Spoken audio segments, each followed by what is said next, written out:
Welcome back, friends. Um, recently I recorded a video sharing a conversation with Professor Greg Sirachman, a chemist from Wentworth Institute of Technology.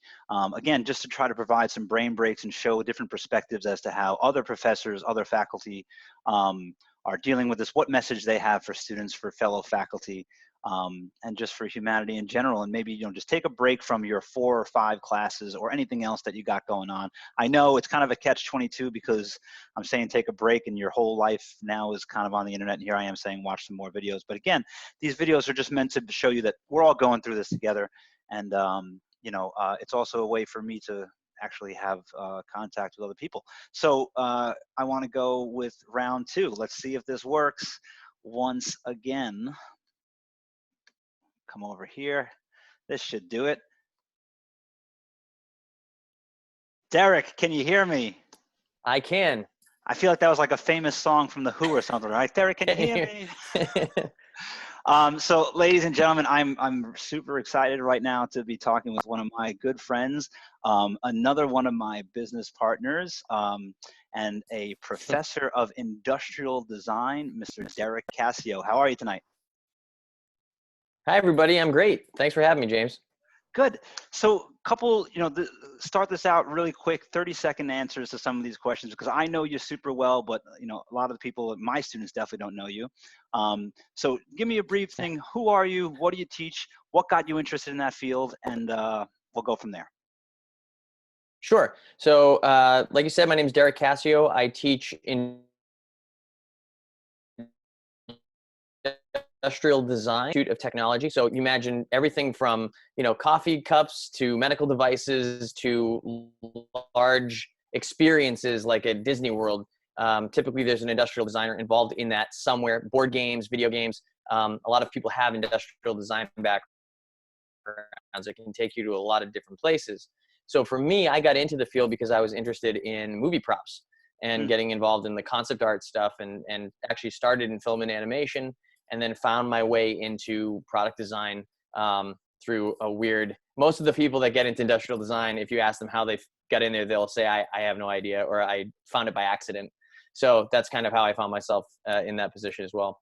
I can totally see that, because when I remember being an undergrad and, I knew like art majors, I knew architecture majors, I knew engineers.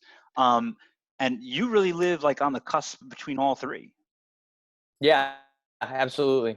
Yeah. That's cool. For us, it's that borderline between form and function, right? So the thing has to work really well, but it also has to be a desirable object because you want people to want it, right? Whether they want it because it solves a problem that they have, or they want it because it just looks cool.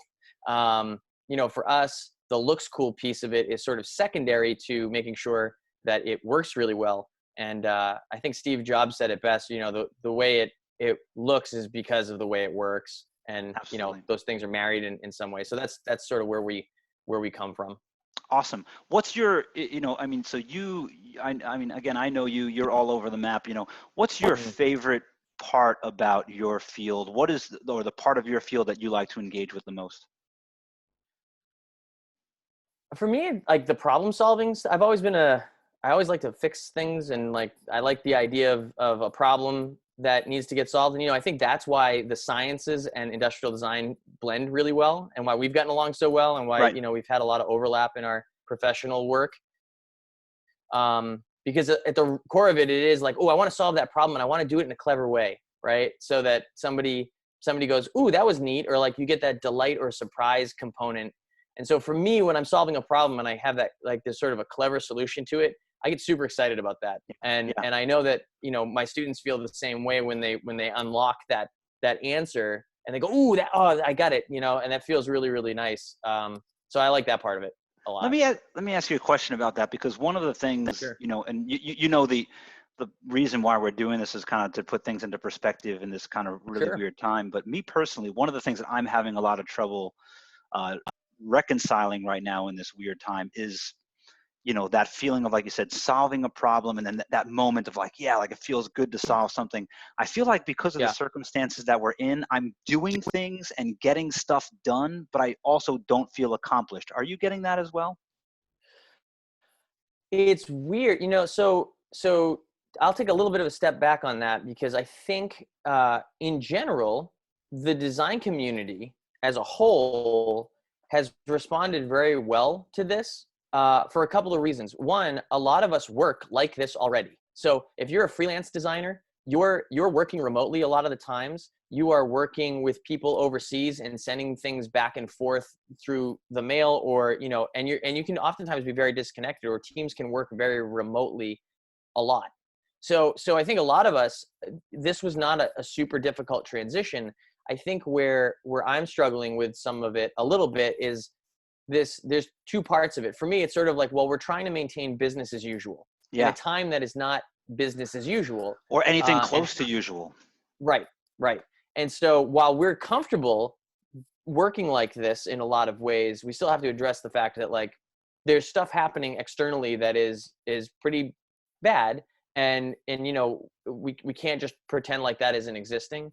So on the other hand, designers are at the forefront of creating new personal protective equipment for people. You look at like some of the work that New Balance is doing.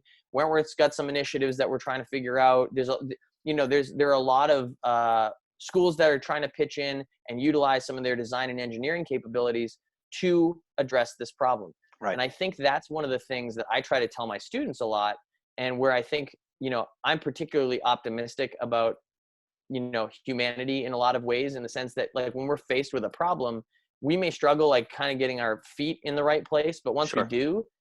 we do some amazing things. And so I think that, we're seeing that happen right now. And I'm lucky in the sense that I'm part of a community that's trying to figure out how to solve that problem with the resources available in a creative way that's going to be able to do it for as many people as possible. And I think that is one of the things that industrial design does really well, because we are trained to design for mass production. That's kind of where the industry, industrial design, people are like, oh, do you design factories? No, we design for industry, which means that we're designing for, at the time when it started, big mass production stuff.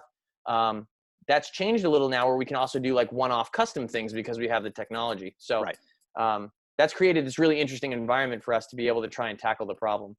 Awesome. So, okay, back to the simple questions, because I got Sure. off topic there. What do you do for fun? Oh man, so I draw a lot. I like to draw, and so I draw a lot of stuff. I do a lot of robots. You can check me out on Instagram, and I live stream every night at about 9:00. So if you like to draw, or you want to check out any of that stuff, just pop in and tell me you're from James's class, or one of James's students. So I like to do that. I've seen him do this, not just on Instagram. I've seen him do it right there, like as we're having a conversation. It blows my mind. So you should definitely check it out. I love movies. I like video games. All the normal stuff.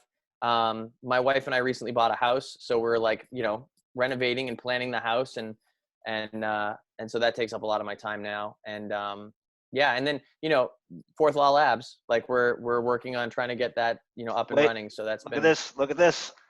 Oh, Sector Vector. Wow, there it nice. is. Right? Good pull. There it is. It's a little cold down here, so I had to have this out. No, I actually don't have it on. That would have been great. The video almost got banned from YouTube right there. Yeah, that's right. Demonetized. That's right.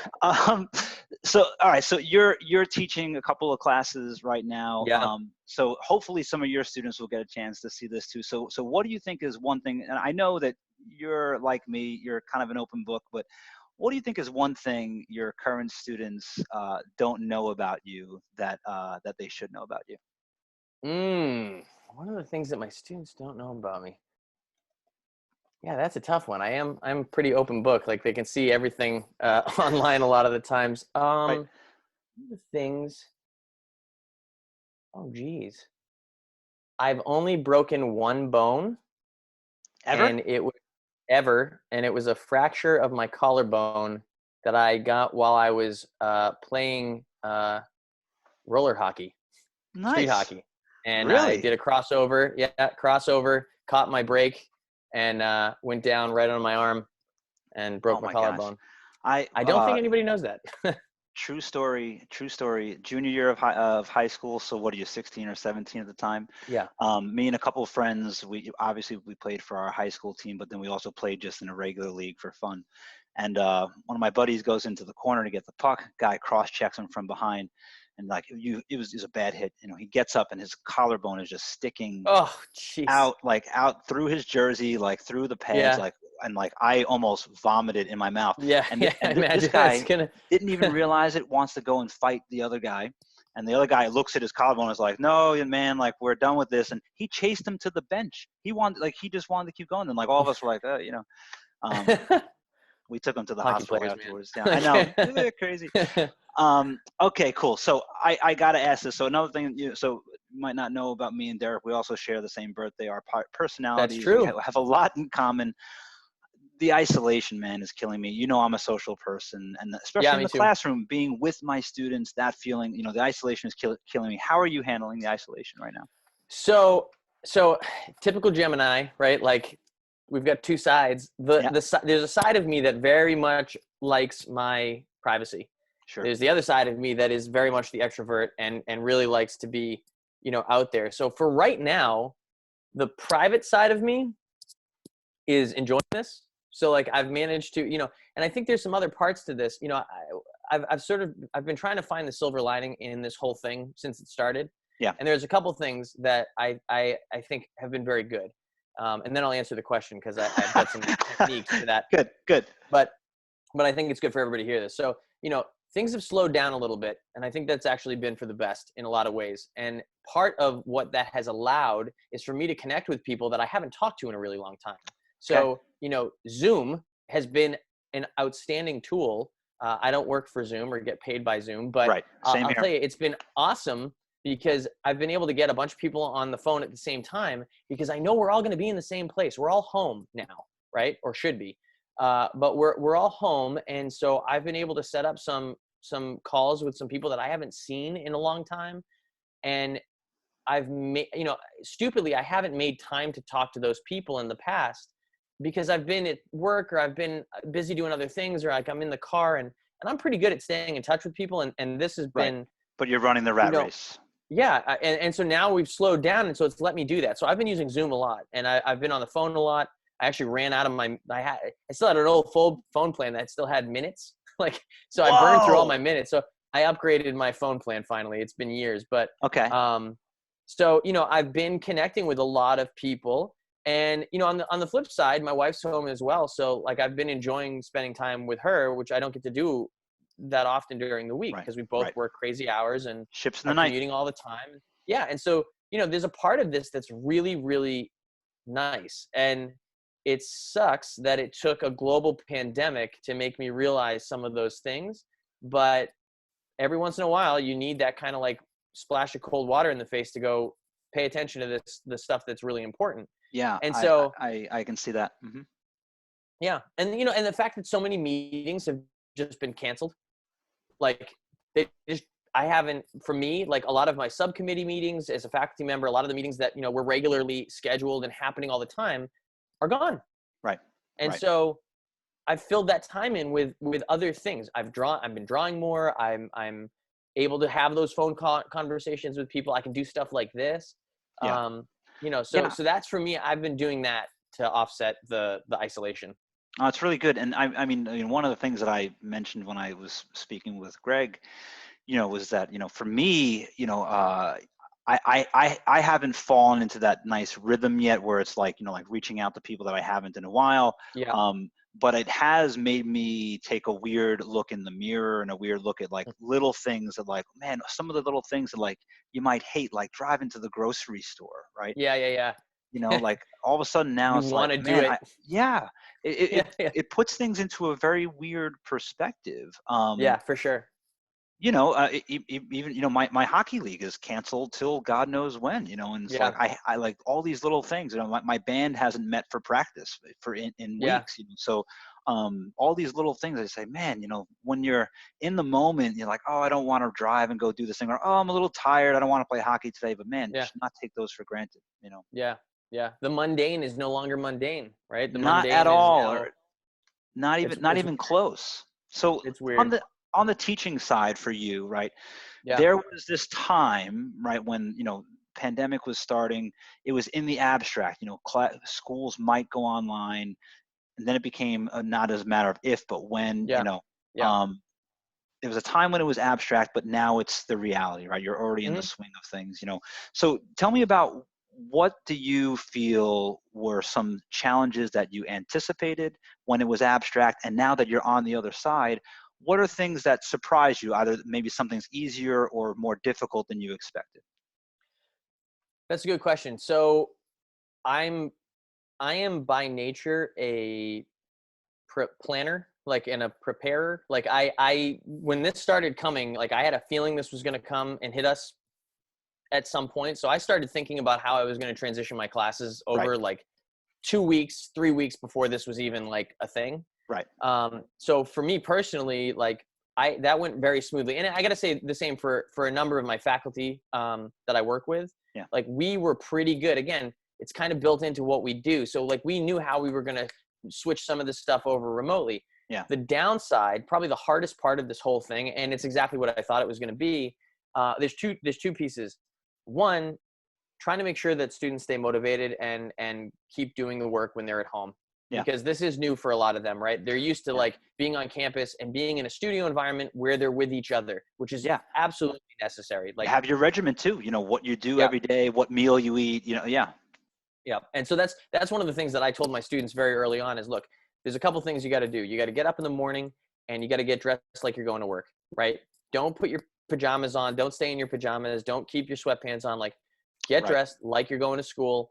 Now, granted, some of them come to school in sweatpants and pajamas, and Sure. that's fine. Right. But try and like get ready like you're going to go to work, and then go if you can. Not everybody's capable of doing this, but even if you have to stay in your room, set up your room to be a sort of separate space so Yeah, that your bed isn't right there, and like kind of create that work environment so that you can get in that mindset. I think that's really, really important to maintaining that regularity. And one of the things absolutely. that we did do, that we decided we were going to do early on, was do everything in synchronicity. So like we are doing class at the same time, all of us together, right? Okay. So like when it comes class time, it's classes in session from 2 to 5, Monday and Thursday for studio, for instance, and we get together. Now we've done some one-on-ones, but it's the same way I would have been doing it if I was, in the studio.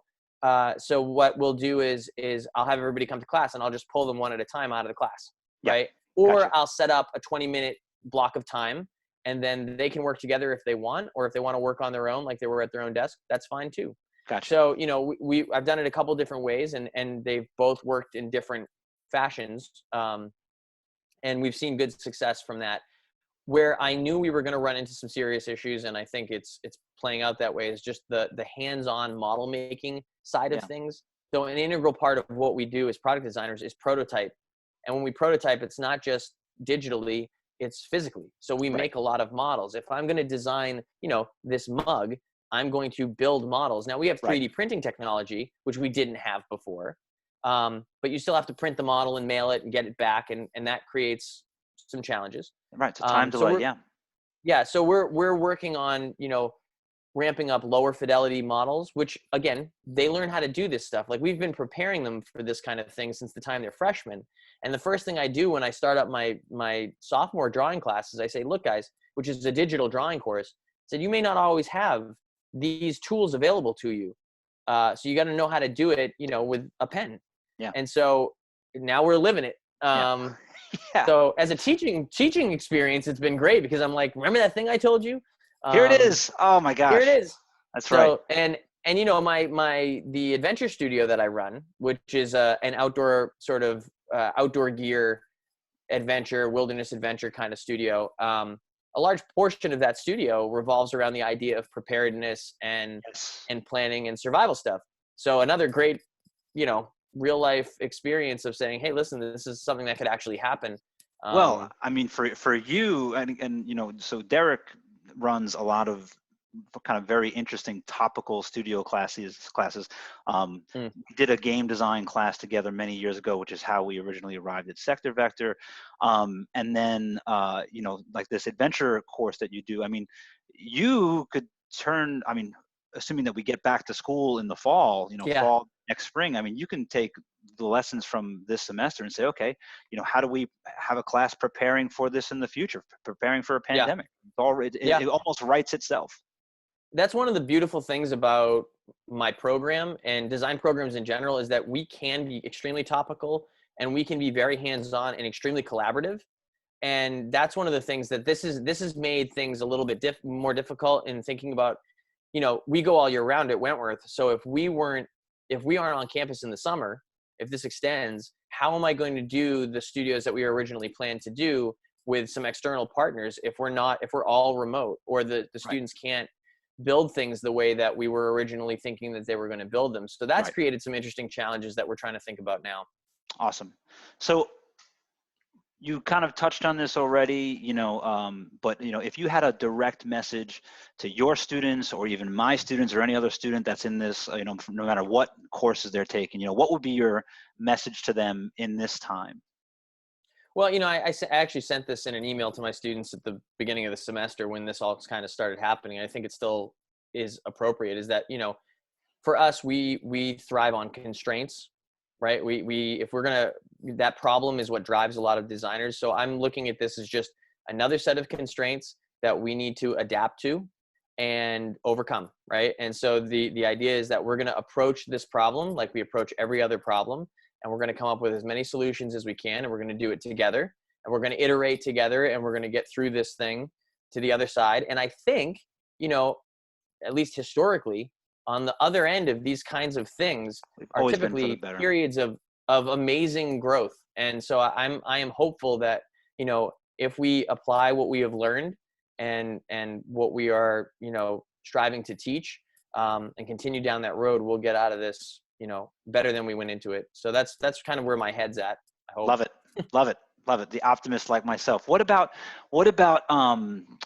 what message do you have for your fellow faculty? I mean, it sounds like you're in a good position in the sense that your department was ready for this. That your field lends itself to this. But Sure. as I'm sure you're aware, no matter what school you're at, there are some faculty that this is more scary for them Oh yeah. than Yeah. it probably is for their students. So what message do you have for them? Yeah. Well, I mean, I think that's true of a lot of programs. You know, say you're in a program that requires you to be actually out in the field surveying land or something like that. How do you teach that? How do you do that? I think, now's the time to get creative with how we do it and open yourself up to new tools and technology and techniques. I think that there's a great lesson to be learned about staying on top of that stuff. So, it was a learning curve for everybody, myself included, when we had to learn some new technology, and not everybody is going to be on board with that as fast. So I think it's a good indicator that, in the future, to try and stay up on that stuff as much as you can, which is easier said than done. But Of I course. think the other part of that is just to say, like, if you need help, like, ask your fellow faculty for help. If you're struggling with a particular tool, reach out to the services that the school provides in order to make sure we can do that. Right. And on the tail end of that, when we come back out of this, if there were things that didn't work, bring them up. Like, say, Exactly. look, if we're going to get better in the future, like, this was particularly difficult for me, and here's why. Yeah. And that might ensure that if we ever find ourselves in this position again, we don't have the same challenges. But we'll have new challenges, but that Of won't be course. one of them. Yeah, one of the messages that I always tried to communicate too is like a lot of times, if it's, especially if it's faculty that maybe they haven't been sticking with some of the technology, this and that, faculty, they love to go back to what works for them, right? Right. And so, typically what faculty do is they get comfortable, they create this set of core things that they always come back to. And I try to say, hey, look, consider this like a reset moment, right? You're developing a new thing that you can come back to if something like this were to ever happen again. Yeah. Consider this even though we keep saying it's temporary, if you think about the permanence of what you can create in the positive, you can actually create some pretty good stuff. Well, I was listening to somebody the other day, and they made a really good point. They were talking about just managing expectations on stuff too. And I think that it's going to be very hard to expect the same level of work from everybody in the current environment. And that's not to say that, we're letting things slide, because that's certainly not the case. But we've had to reevaluate what the expectations for the deliverables at the end of the day are. And I think that's true of faculty as well. And I think if there are faculty that are expecting the same level of output from themselves, and then they're getting down on themselves for not being able to perform at the same level, I think we have to manage some of that a little bit. And that's not to give anybody a slide, but I think it just means that we have to reevaluate what we expect from the students, what we expect from each other, from ourselves, from the administration, because this is unprecedented, right? Right. And I think at the same time, it creates another interesting opportunity to say, well, what do we actually need to learn from the thing that we're teaching now? Yeah. Right? Like, what is the actual lesson that we need students to get out of this? Does it have to be the way we've been doing it all the time? Right. And I think that's a big one. And if faculty are struggling with making that transition, maybe take a step back and say, well, does this need to be the way that it's been all this time? And does it need to be that way moving forward? Because we might be able to create some really interesting dynamic learning opportunities for the students if we can create a hybrid online physical. And you've seen some schools playing with this, but you're going to see a lot more schools embracing that, I think, moving forward, because it creates some really interesting opportunities. The fact that I am far more comfortable with the idea of bringing somebody in from another country remotely to give a lecture or a guest lecture than I was before, because I know how to use the tools better now. Right. That's huge. What a cool thing. We have the technology to do that now. Even 5 years ago, that wasn't as robust as it is today. That's right. So I think, you got to embrace that stuff. Awesome. Last but not least, it's not just faculty and students going through this. So, let's assume that instead of one person listening, this was 100 million people listening. What's your message for humanity? Jeez. Right. No pressure, right? No, I mean, I think a lot of it's the same, James. Like, I think that the be smart about it, take care of each other, take care of yourself first, and then take care of the people that are closest to you, and make sure that everybody's healthy. And I think if we can do that together, then, everybody will make it through this thing. My dad works at a hospital. Okay. And my aunt does as well. And in fact, many of my family members are in a healthcare profession. So a lot of them are on the front lines of this. And so it's particularly scary, on that end. And, I was talking to my dad today, and he said very much the same thing of, be smart about it, take the proper precautions, be prepared and plan ahead, and, take care of yourself and take care of the ones that are closest to you. And again, if you think about it and everybody does that, then that, it becomes exponential, and you're doing a lot of good there. So I think the preparedness thing for me is a big one. Like, be prepared, like take care of yourself, have some stuff ready to go, because this could happen again. Absolutely. Well, let's hope that it doesn't. Well, Derek, thank you so much for taking the time to do this. Absolutely. This was great. Yeah, I hope that maybe this falls in line with you, keeping in contact with people. For me, this has been a great exchange to just stay out of isolation. So hopefully you'll forward this to your students. I'll do the same. And, you and I will probably chat sometime in a week or so. For sure. All right. Absolutely. Have a great night. Thank you. Good night, everybody. Bye-bye.